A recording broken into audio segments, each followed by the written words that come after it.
Adenium report ചെയ്യുന്ന രീതിയാണ് ഇത്.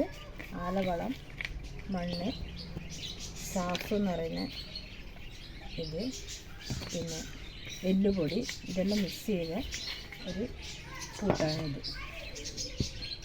ഇതെങ്ങനെയാണെന്ന് വെച്ചാൽ ഇതിങ്ങനെ ഒന്നെടുത്ത് ഇതിങ്ങനെ നല്ലോണം പ്രസ് ചെയ്യുക. ഇത് പ്രസ് ചെയ്തിട്ട് ഇത് വിരലിങ്ങനെ വെച്ച് ഇതിങ്ങനെ നല്ലോണം എടുത്തിട്ട് ഇത് അതേപോലെ തന്നെ ഇതിൽ ഒരു കുഴി കുത്തിയിട്ട് ഇതിലിങ്ങനെ വെക്കുക. സെൻറ്ററിൽ തന്നെ വെക്കണം. എന്നിട്ട് ഇത് ഇങ്ങനെ കൂട്ടി വെച്ച ഇതിങ്ങനെ ചുറ്റിലോട്ട് നല്ലവണ്ണം പ്രസ് ചെയ്യുക.